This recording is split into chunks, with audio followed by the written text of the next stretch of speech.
പ്രിയപ്പെട്ടവരെ, കൂട്ടിക്കൽ ഗ്രാമപഞ്ചായത്തില് മഴക്കാല പൂർവ്വ ശുചീകരണ പ്രവർത്തനങ്ങൾ ഇന്ന് മുതൽ ആരംഭിച്ചിരിക്കുകയാണ്. ഇന്ന് രാവിലെ തന്നെ നമ്മൾ പഞ്ചായത്തിലെ മുഴുവൻ വീടുകളുടെ പരിസരവും വൃത്തിയാക്കുവാനായിട്ട് നിർദ്ദേശം കൊടുത്തിട്ടുണ്ട്. അതോടൊപ്പം തന്നെ നാളെ നമ്മുടെ പൊതുസ്ഥാപനങ്ങള്, സ്കൂളുകള്, ആശുപത്രികള്, അംഗൻവാടികള് തുടങ്ങിയ സ്ഥാപനങ്ങളെല്ലാം തന്നെ വൃത്തിയാക്കി അതിന്റെ പരിസരവും വൃത്തിയാക്കുവാനായിട്ട് നമ്മൾ ഉത്തരവാദിത്തപ്പെട്ട ആളുകളെ പറഞ്ഞേൽപ്പിച്ചിട്ടുണ്ട്. അതോടൊപ്പം ശനിയാഴ്ച പഞ്ചായത്തിലെ 14 വാർഡുകളിലും മെഗാ ക്ലീനിങ് രാവിലെ 9 മണിക്ക് ആരംഭിക്കും. എല്ലാ വാർഡിലെയും പ്രവർത്തനങ്ങൾക്ക് നേതൃത്വം കൊടുക്കുന്നത് അതാത് വാർഡ് മെമ്പർമാരും അവിടുത്തെ CDS അംഗവും പൊതുപ്രവർത്തകരുമാണ്.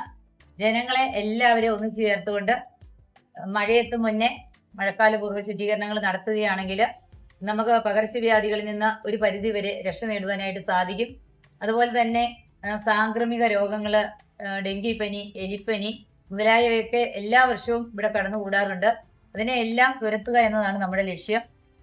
അതോടൊപ്പം തന്നെ പഞ്ചായത്തിലെ മുഴുവൻ ആളുകളോടും നമുക്ക് പറയാനുള്ള ഒരു കാര്യം, രാവിലെ നടക്കാൻ പോകുന്ന ആളുകള് അവര് രാവിലെ ഒരു കൂട് തൂക്കിയാണ് വരുന്നത്. അവരുടെ വീട്ടിലെ മാലിന്യങ്ങള്, അഴുക്ക് വസ്തുക്കള് വേറെ ഏതെങ്കിലും സ്ഥലത്തോ റോഡ് സൈഡിലോ ഉപേക്ഷിച്ചിട്ട് പോകുന്നത് സ്ഥിരമായിട്ട് കാണുവാൻ കഴിയുന്നുണ്ട്.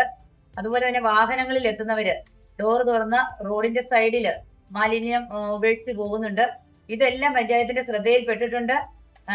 ഇതിനു മുന്നേ ശ്രദ്ധയിൽപ്പെട്ടത് ആരെന്നും മുഖം നോക്കാതെ തന്നെ പഞ്ചായത്ത് ഫൈൻ അടപ്പിച്ചിട്ടുണ്ട്. ഇനിയും മുന്നോട്ട് ഇത്തരത്തിലുള്ള പ്രവർത്തനങ്ങളുമായി മുന്നോട്ട് പോയാൽ ഉറപ്പായിട്ടും കർക്കശമായ നടപടിയെടുക്കും. 25,000 രൂപ വരെ ഫൈൻ അടപ്പിച്ചുകൊണ്ട് ആളുകളുടെ പേര് പരസ്യപ്പെടുത്തുകയും ചെയ്യും എന്ന് അറിയിക്കുകയാണ്. അതുപോലെ തന്നെ ഇന്നു മുതൽ ശനിയാഴ്ച വരെ നടക്കുന്ന മുഴുവൻ പ്രവർത്തനങ്ങളിലും ഈ പഞ്ചായത്തിലെ മുഴുവൻ കുടുംബാംഗങ്ങളും പങ്കാളികളാകണമെന്ന് ഏറെ സ്നേഹത്തോടുകൂടി അഭ്യർത്ഥിക്കുകയാണ്. മഴക്കാല പൂർവ്വ ശുചീകരണത്തിന്റെ ഭാഗമായിട്ട് നമ്മൾ ഇന്നും നാളെയും മറ്റന്നാളും ഈ ആഴ്ചയിൽ നമ്മുടെ വീടും പരിസരവും സ്ഥാപനങ്ങളും നമ്മുടെ നാട്ടുവീഥികളും വൃത്തിയാക്കുന്ന രീതിയിൽ നമ്മുടെ കാര്യങ്ങൾ ക്രമീകരിക്കുകയാണ്. നമുക്കറിയാം, നമ്മുടെ പ്രദേശം റബ്ബർ കൃഷി ചെയ്യുന്നൊരു പ്രദേശമാണ്. പല തോട്ടങ്ങളിലും റബ്ബർ ചിരട്ട കമഴ്ത്തി വെക്കാത്ത സാഹചര്യം ശ്രദ്ധയിൽപ്പെടുന്നുണ്ട്. കൊതുക് വളർന്ന അത് നാട്ടില് വലിയ ഡെങ്കിപ്പനിയുള്ള വലിയ വിഷയങ്ങൾ ഉണ്ടാക്കുവാനുള്ള സാഹചര്യം ഉണ്ടാവും. അതുകൊണ്ട് ആളുകൾ പകർച്ചജന്യ രോഗങ്ങൾ ഉണ്ടാകാതിരിക്കുവാനും നമ്മുടെ വരുംകാല നമ്മുടെ മഴക്കാലം വളരെ ശുചിത്വത്തോടുകൂടി സംരക്ഷിക്കപ്പെടുകയും നമ്മുടെ നാടിന് ഗുണകരമായ രീതിയിൽ അത് കൊണ്ടുപോകുവാൻ വേണ്ടി എല്ലാവരും ശ്രദ്ധിക്കുകയും ചെയ്യണമെന്നുള്ള കാര്യം എല്ലാവരുമായി പറയുകയാണ്. നമ്മുടെ ഈ റോഡില് ഒക്കെ, നമ്മുടെ പൊതുസ്ഥലങ്ങളിലൊക്കെ പല ആളുകളും നമ്മുടെ കുപ്പികൾ വലിച്ചെറിയുന്നതായിട്ട് ശ്രദ്ധയിൽപ്പെടുന്നുണ്ട്. കുപ്പികളടക്കം പ്ലാസ്റ്റിക് മാലിന്യങ്ങളടക്കം വലിച്ചെറിഞ്ഞ് നമ്മുടെ പ്രദേശങ്ങളിൽ നമുക്ക് മാലിന്യം ഉണ്ടാക്കുന്ന പ്രശ്നം പുതിയൊരു സംസ്കാരമായി രൂപപ്പെട്ടു വരുന്ന ഒരു കാലഘട്ടത്തിലാണ് നമ്മൾ നിൽക്കുന്നത്. പ്രിയമുള്ളവരെ, നമ്മളെല്ലാവരും ശ്രദ്ധിക്കണം. നമ്മുടെ പ്രദേശത്ത് നമ്മുടെ നാട് നമ്മുടെ നാടാണ്, നമ്മുടെ സ്വന്തമാണെന്നുള്ള ഉൾക്കാഴ്ചയോടുകൂടി പ്രവർത്തിക്കുവാൻ ഓരോരുത്തരും മുൻപോട്ട് വരണം. പൊതുപ്രവർത്തകരായാലും അല്ലാത്ത ആളുകളായാലും നാം ആ കാര്യത്തിൽ നമ്മുടെ ഓരോരുത്തരുടെയും കൂട്ടു ഉത്തരവാദിത്തമാണ് നമ്മുടെ നാടും പരിസരവും വളരെ മനോഹരമായി സംരക്ഷിക്കപ്പെടേണ്ടത് എന്ന ചിന്തയോടുകൂടി നാം മുൻപോട്ട് വരണം. നമുക്കറിയാം, നമുക്ക് വാഗമൺ കുന്നുകളും നമ്മുടെ മുതുകോര മലയും നമ്മുടെ കട്ടുപ്പാറ മലയും നമ്മുടെ മുക്കളം പോലെയുള്ള പ്രകൃതി രമണീയമായ പ്രദേശങ്ങളിൽ ഒരു ടൂറിസത്തിന് വളരെ സാധ്യതയുണ്ട്.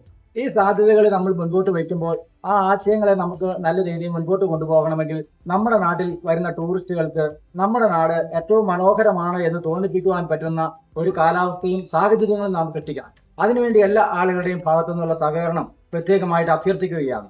പ്രസിഡന്റ് പറഞ്ഞതുപോലെ നമ്മുടെ നാട്ടിൽ എവിടെയെങ്കിലും മാലിന്യങ്ങൾ ബോധപൂർവം വലിച്ചെറിയുന്ന ആരെയെങ്കിലും ശ്രദ്ധയിൽപ്പെട്ടാൽ കൃത്യമായ ശിക്ഷാ നടപടികൾ ഉണ്ടാവും.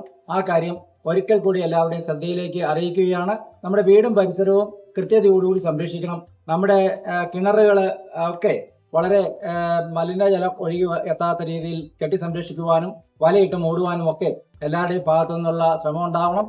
അതുപോലെ നമുക്ക് ഈ കാര്യങ്ങളിൽ ആരോഗ്യമുള്ള ഒരു സമൂഹത്തെ വാർത്തെടുക്കുവാൻ വേണ്ടിയുള്ള ശ്രമം എല്ലാവരുടെയും ഭാഗത്തു നിന്ന് പ്രത്യേകമായിട്ട് അഭ്യർത്ഥിക്കുന്നു. നമസ്കാരം. ബഹുമാനപ്പെട്ട പഞ്ചായത്ത് പ്രസിഡന്റ് അതോടൊപ്പം വിജയ മെമ്പർ സൂചിപ്പിച്ച പോലെ തന്നെ ഇന്നും നാളെയും മറ്റന്നാളുമായിട്ട് നടക്കുന്ന മഴക്കാല പൂർവ്വ ശുചീകരണ യജ്ഞത്തിൽ എല്ലാ ആൾക്കാരും കൃത്യമായിട്ടും പങ്കെടുക്കണമെന്ന് അഭ്യർത്ഥിക്കുകയാണ്. അതോടൊപ്പം എന്റെ മാലിന്യം എന്റെ ഉത്തരവാദിത്വം എന്ന മുദ്രാവാക്യം ഉയർത്തിപ്പിടിച്ചുകൊണ്ടാണ് നമ്മൾ ഈ പ്രവർത്തനത്തിലേക്ക് ഇറങ്ങുന്നത്. അപ്പം നമ്മൾ മാലിന്യങ്ങൾ പൊതുസ്ഥലങ്ങളിൽ വലിച്ചെറിയപ്പെടാതെ നമ്മുടെ മാലിന്യങ്ങൾ നമ്മൾ തന്നെ സംസ്കരിക്കുന്ന രീതിയിൽ നമ്മുടെ നാടിനെ ശുചീകരിക്കുന്നതിന്റെ പ്രവർത്തനത്തിൽ എല്ലാ ആൾക്കാരും ഒരേ മനസ്സോടെ ഒറ്റക്കെട്ടായിട്ട് മുന്നോട്ട് വരണമെന്ന് ഒരിക്കൽ കൂടി അറിയിക്കുക. വണ്ടിയായിട്ട് വരുമ്പം ഇതുവഴി ക്രോസ് ചെയ്ത് കാട്ടുപന്നിയാണ് അപ്പുറത്തെ വളവിൽ ഇവിടെ എല്ലാം. നിലവില് ഈ വേസ്റ്റ് ഇടുന്ന ഓണം പിടിച്ച പരിപാടിയാണ്. വേസ്റ്റ് ഇടുന്നത് മാത്രമല്ല കാട് കൂടെ വെട്ടണം അല്ലേ? കാട് വെട്ടണം. പന്നികളുടെയാണ് ഏറ്റവും വലിയ ശല്യം ഇവിടെ ഉള്ളത്. ഭയങ്കര ശല്യമാണ്. ഇതാ വണ്ടി നിർത്തിയ എവിടെയാന്ന് നോക്കി. ഇത് വേസ്റ്റിന്റെ കറക്റ്റ് മുമ്പിലാണ്. നിങ്ങളെ കണ്ടോണ്ട് നിർത്തിയതാണ്. ഇതാണ് നമ്മുടെ നാട്ടിലെ അവസ്ഥ. അത് എത്ര കൊണ്ട് ഏതെല്ലാം പദ്ധതികൾ കൊണ്ടുവന്നാലും ജനങ്ങൾ ആ പദ്ധതികളെ സ്വീകരിച്ചെങ്കിൽ മാത്രമേ കാര്യമുള്ളൂ. പദ്ധതികൾ എന്ന് പറഞ്ഞാൽ ചേട്ടാ ഇത് കുട്ടികളുടെയാണ് ഈ സാധനം. കുട്ടികളെ വളർത്തുന്നവർ അത്യാവശ്യം അതൊന്ന് ഡിസ്പോസ് ചെയ്യാനുള്ളൊരു സംവിധാനം കൂടെ ഉണ്ടാക്കണ്ടേ. അല്ല ഇതുകൊണ്ട് പറമ്പിൽ കൂടെയും വഴിയുടെ സൈഡിൽ കൂടെയാണ് വലിച്ചെറിയുന്നത്. കുഞ്ഞുങ്ങളുടെ സാധനമാണല്ലോ. അതെ അതെ, അത്ര ഒരു ഉത്തരവാദിത്വം ഈ കാരണന്മാർക്കില്ല ഇതില്. പഞ്ചായത്ത് തലത്തിലും ഗവൺമെന്റ് തലത്തിലും ഒക്കെ സർക്കാർ തലത്തിലൊക്കെ ഇഷ്ടംപോലെ പദ്ധതികളൊക്കെ നടപ്പിലാക്കുന്നുണ്ട്. പക്ഷേ അത് ചൂഷണം ചെയ്യുവാണ് ആൾക്കാർ. ഓക്കെ എന്നാ നമുക്ക് നോക്കാം. പഞ്ചായത്ത് ഭരണസമിതിയിൽ കാര്യക്ഷമമായിട്ട് ഇടപെട്ടിട്ടുണ്ട്. സംഭവിക്കുന്നുള്ളത് നോക്കാം.